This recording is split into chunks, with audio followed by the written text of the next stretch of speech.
In a ceremony that was at once a jubilant celebration and a poignant farewell, tributes flowed yesterday from African heads of state, business icons, and global dignitaries in honor of Professor Benedict Oramah, who officially concluded his tenure as president and chairman of the board of the African Export-Import Bank Afreximbank after a decade of visionary leadership that transformed the landscape of African trade, finance, and regional integration. The valedictory event, hosted at Afreximbank's headquarters in Cairo, Egypt, reflected the towering influence of a man widely hailed as Africa's trade architect, a scholar, patriot, and visionary whose ideas evolved into lasting institutions and whose stewardship elevated Afreximbank into one of the continent's most powerful financial institutions.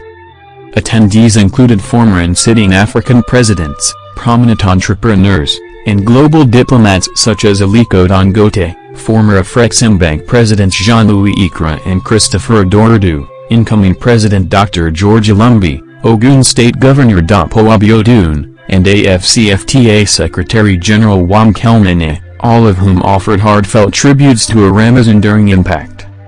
Since assuming the presidency in 2015, Oramah has overseen what many regard as the most transformative chapter in Afreximbank's 30-year history. Under his leadership, the bank's assets surpassed $30 billion. He championed initiatives such as the Pan-African Payment and Settlement System (PAPS) for local currency trade, the African Medical Center of Excellence in Abuja, CANEX, the Intra-African Trade Fair, and the AfCFTA Adjustment Fund seeded with $1 billion.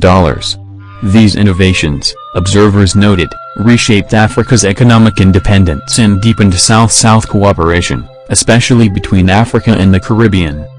Taking the podium for his farewell address, Oramah reflected on his 31-year journey with Afreximbank, from joining as a founding staff member to steering it through an era of unprecedented growth. "When I joined Afreximbank, I knew I was not stepping into just another financial institution," he recalled. "I was joining a movement dedicated to turning Africa's aspirations into reality." He revisited the milestones achieved during his tenure, from the implementation of AfCFTA and the establishment of PAPS and the Intra-African Trade Fair, to the bank's expansion from a $6 billion to a $40 billion balance sheet.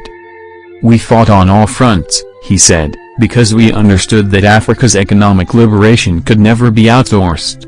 Our progress had to be powered from within." With emotion, he thanked his mentors, Dr. Babacar Ndeye, Christopher Adordu, and Jean-Louis Ikra, as well as the Afreximbank board and staff for their unwavering support.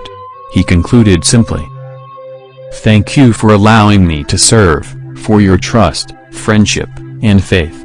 The relationships we have built will remain woven into the fabric of our lives."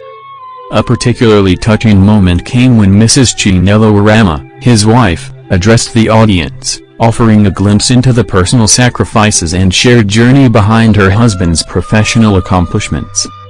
"There was a time he fell gravely ill, and the bank's care and compassion saved his life," she said through tears. "That kind of support goes beyond employment, it is family, love, and humanity in its purest form." She expressed gratitude for Afreximbank's investment not only in her husband's career but in their family's well-being. "If not for this institution, our children would not have had access to the education and opportunities they enjoy today." Acknowledging the Afreximbank Spouses Network, she added, "You gave us a community where we could share joys and challenges. The strength you gave me helped me stand as the pillar my husband needed." Her speech ended with a heartfelt tribute to Egypt, their home of 32 years. "Cairo is not just where we lived, it is where we loved, laughed, and belonged. May God bless Afreximbank, Egypt, and our beloved Africa." Incoming President Dr. George Lumbi was visibly moved as he received the mantle of leadership.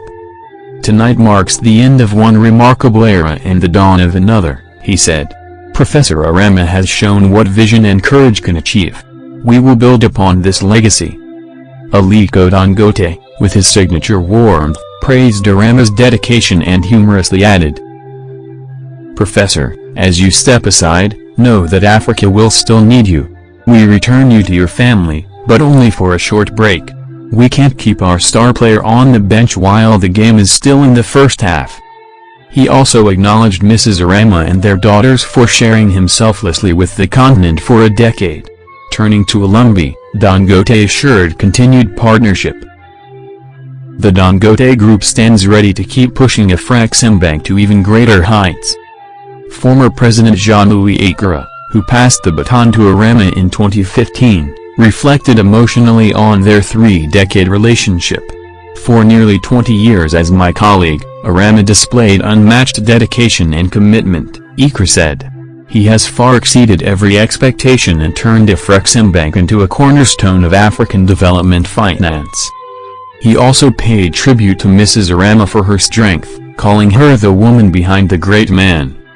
Christopher Adordu, the bank's founding president, reminisced about meeting the young Oramah in the early 1990s when he presented his PhD thesis on irrigation as his entry credential. He had never worked in a bank, Adordu said, yet his thesis revealed a mind that saw beyond the present. Show him a helicopter, and he would return a week later with a sketch of a spacecraft. Adordu credited Oramah's early writings for shaping the intellectual foundations of Afreximbank and later PIPS. AFCFTA Secretary-General Wam Kelmene commended Oramah's leadership for making intra-African trade in local currencies a reality. He didn't just dream of Africa's integration, he built it. He showed that when African institutions assert their independence, we can deliver on our promises. Representing Nigeria's community, engineer Simon Ukpaka described Oramah as a humble son of the soil who never forgot his roots, noting his continued support for local development and youth mentorship. The Prime Minister of Grenada, through his envoy Ambassador Richard Allen Nixon, recalled the African Caribbean Trade and Investment Forum 2025, where Oramah was honored with a symbolic flamboyant tree planting in Grenada. That tree, with its fiery blossoms, stands today as a living symbol of the unity inspired between Africa and the Caribbean. As the evening drew to a close, applause resounded through Afreximbank's marble halls, lingering as a testament to a leader whose life's work became a shared African narrative, one of vision, resilience, and faith in the continent's boundless potential. Professor Oramah's story, one attendee observed, is Africa's story, proof that when Africans believe in themselves, the world must take notice.